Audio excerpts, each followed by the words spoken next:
How's it going, everyone? Welcome back. So, I wanted to do a quick in-progress impressions video. This is Tainted Grail, the Fall of Avalon, and I am about, say, 8 or 9 hours in to the game. The game is way too big to do a review for quite a while. It's probably going to be a 50 to 100 hour long game. But I wanted to go through and talk through my early impressions, and also a little bit of my build. So far this game is absolutely killing it. I'm just going to walk around as I talk here. So one of the coolest things I think about this game is the combat is actually better, in my opinion, than any of the current Elder Scrolls games. And a lot of that comes from all these different loadouts you can do. So you have 4 different loadouts here, and that allows you to mix up quite a lot of things. So for example, my first loadout here, this is a necromancy loadout, which allows me to summon some skeletons and use a big club wand on people. And this is my dual-wielding magic, which I use quite a lot, where I can use fire in one hand and then a life steal, which drains the enemy of life and gives me health with my other hand. And then this is another one where I've got fire and then a sort of ultimate weapon that builds up when you attack people enough. So you can use the core fills up to 1,000 and then turns into a big fire damage. And then I can even do parry. So you can do this parry here. Got a ridiculous hand. So you can parry and do your attacks. Or I can do quick steal where I'm taking life and then keep hammering them at the same time with magic. Or I can do bring up the summons to distract them or attack them, and hit or parry people at the same time. So lots of different variety, which is really cool. Now you can see here too, first person and third person. Third person is a little rough.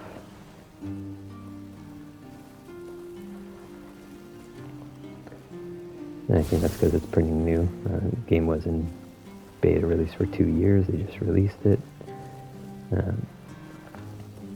So, first person I tend to be in a lot during combat, but I may switch out just to see my character a little bit here.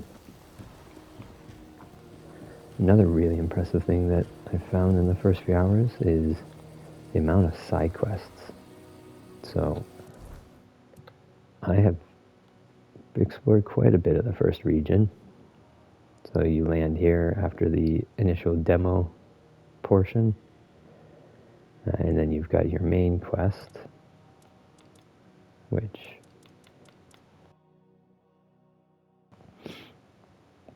I have 2 sort of running main quests, and then these side quests just keep coming.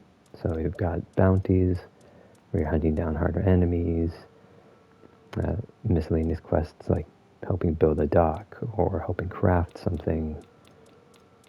And then you had all these side quests that you get from pretty much everyone I think I've talked to has given me a side quest.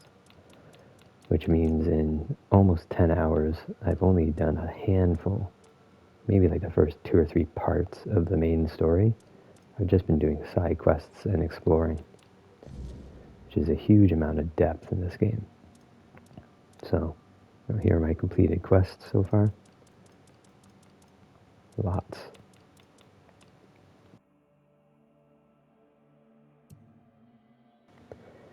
And speaking of the area, I like that it's not too big. So I played Elder Scrolls Online a lot, and that's just overwhelmingly large. But this is pretty contained. You know, when you're running across, you can run across in a few minutes. You've got a horse, you can run across even faster with the horse. You can easily find any side mission on the map, which I really like. And the characters themselves are pretty funny. Ah, yes, that old house. That place has been empty for years. The story goes, the last owner, Keeper Galen, threw himself into the sea one stormy night. The captain put it up for sale ages ago, but no one's had the guts or sense, if you ask me, to take it. If you're thinking of buying it, go for it. Make it your home. Yeah, so you got a lot of people can be vendors. This guy, you can actually buy furnishing for a house. I can't afford the house yet. You need 2,000 to buy it. So you got house building, you got all sorts of crafting systems. There's a cooking system, which is great because it gets really helpful with all the additional things you can make for recipes. There's crafting armor. Ton of different systems. But so far, for a AA game, this feels better than any current modern Elder Scrolls game.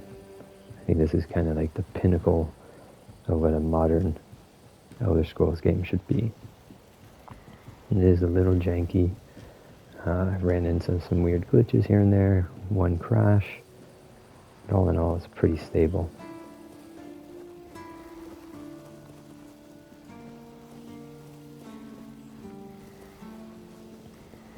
Now this is nighttime, so everybody's sleeping.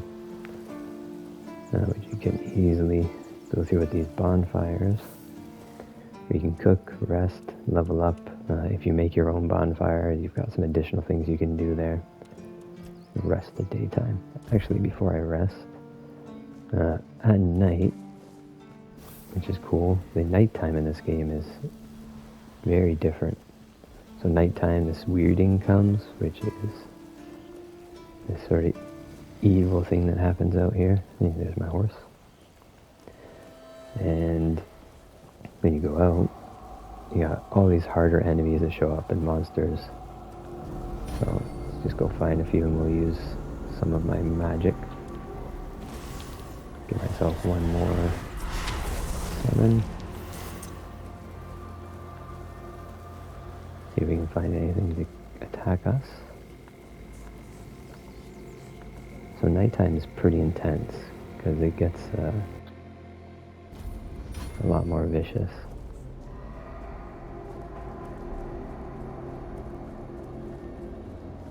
So this is all at the beginning of the game, so I'm not really giving any spoilers here.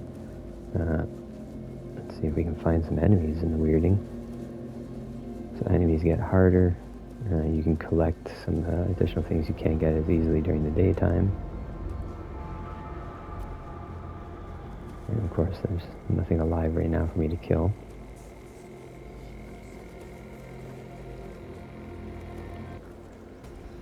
Might be something here. There we go.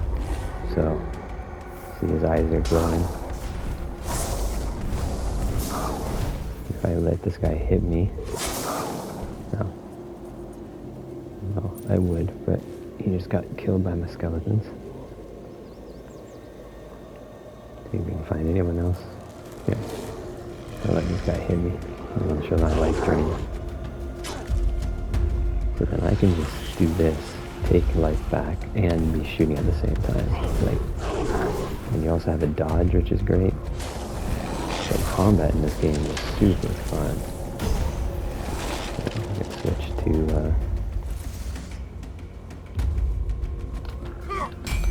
so you can do some parrying, which is cool.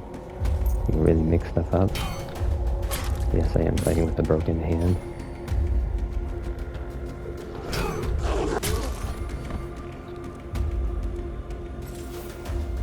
And doing this will get you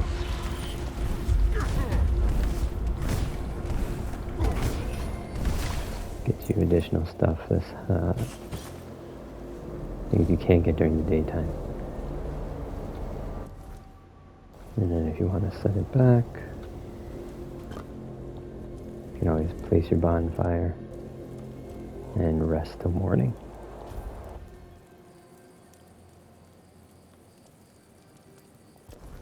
Now leveling up is really cool too, I'm finding. There's a whole lot. You have to be really careful on what you do. So I am a magic build, I've got magic going on, but I do have a bit of dexterity for the parrying, so I have some melee, and I'm currently working on my endurance, which is my health. There's also things like practicality, which help with crafting and talking to people, and perception, which is like your critical and sneak. And then you have skill trees, which fall into each one of those categories. And I actually spread it out quite a bit. So got some parrying in there, quite a lot of spirituality for my magic build, which includes summoning, combat, and some general stuff. Nothing in wand yet. And I put a bit into endurance as well for health. So, you can go into each one of these and add where you want to do it.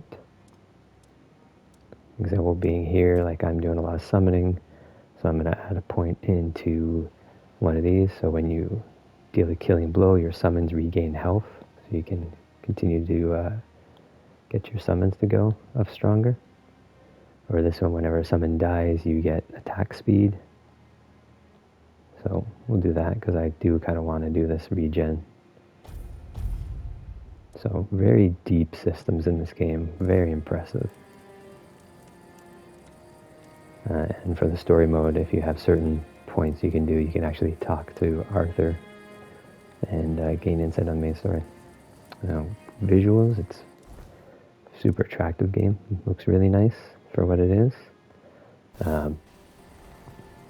I love the look of it. It's definitely darker, I think, than a lot of Elden Scrolls games. It's more macabre, more dark fantasy. And see, this guy is much weaker during the daytime. So yeah. So far, I'm really digging this game. This is a huge surprise for me. And at 10 hours in, I cannot stop playing it. In fact, I keep trying to do the main story and keep instead doing all these side quests and just exploring.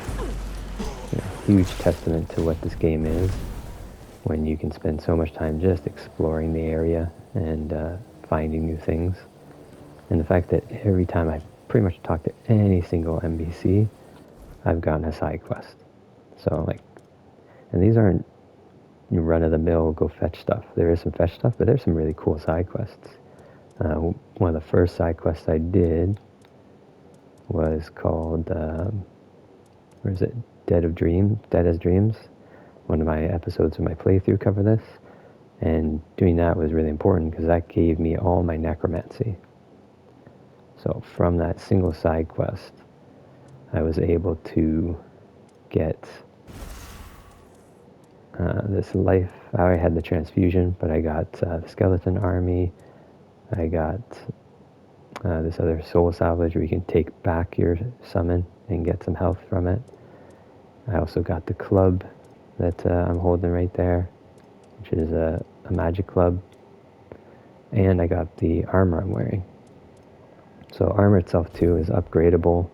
You can do all sorts of stuff with it.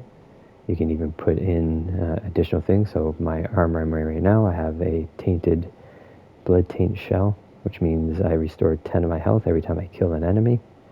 So you can enhance your armor. And yeah, so far, fantastic game. Coming off of Oblivion, the remastered, which just came out. I love Oblivion. It's one of my favorite games, but it still felt like an old game made pretty. This one feels like a modern, new approach. Like there are some just fantastic ideas in this game. And the combat, I think, is really what surprised me. In fact, you can dodge. I'm a magic build, so my dodging is on stamina, same as when I use my club or I use a melee weapon, but then my magic is its own, and when you use magic, it doesn't affect stamina. So I can do a lot of just hit, dodge, jump around. which really makes this combat stand out. Makes it super fun to play.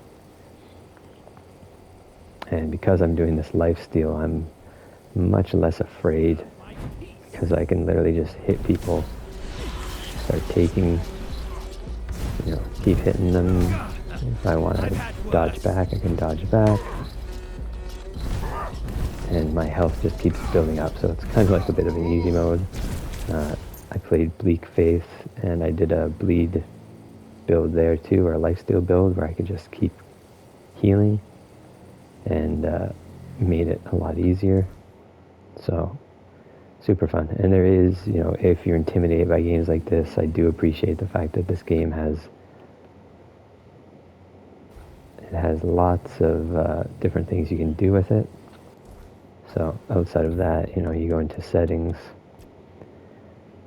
you've got different difficulty that you can set. You've got your standard volume, accessibility. You can turn on a bunch of different things there, adjust the bob and everything, change your controls if you want.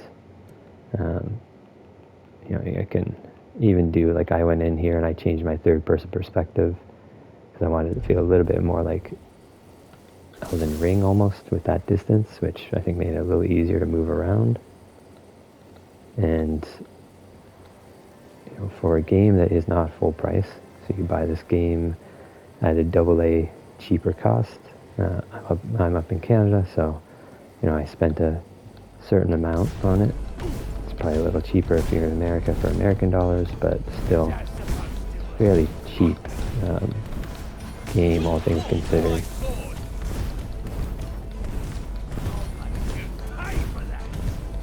Ooh, this guy's a tough guy.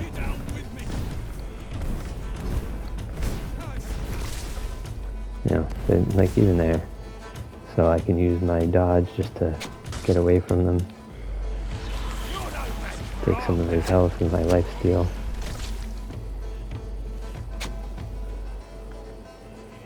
And we'll just take this guy out here.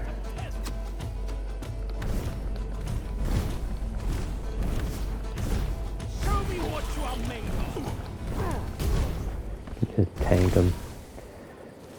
So yeah, this is just my early impressions. I've only played the game for about 10 hours, I think, maybe a little less, coming up on 10 hours. I'm only what level am I?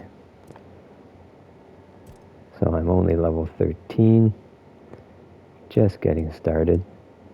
But so far, all in all, it's a fantastic game. I think if you like these type of games, if you like open world exploration games, where you like third person or first person, and you like variety, and a game that doesn't hold your hand, you can play the main quest, you can just wander around. This is a must play, considering that it's about $30 cheaper than a lot of the new games that are coming out. Definitely happy I picked it up. So that's it for now, just my early impression. And if you want to see more, be sure to follow my channel and check out my live playthroughs on it, as well as my casual play. So I am doing a lot of casual play right now and just making episodes, and I'll be doing some live streaming too. Probably doing some live streaming just to take out some of these guys here. So we got all these different guys you can hunt down and kill, and you get a bounty for them. I'll be doing some live streaming for them and some exploration. And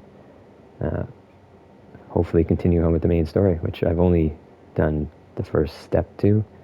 I am still just spending a lot of my time doing all these side quests, because they're just fun, and I keep finding them.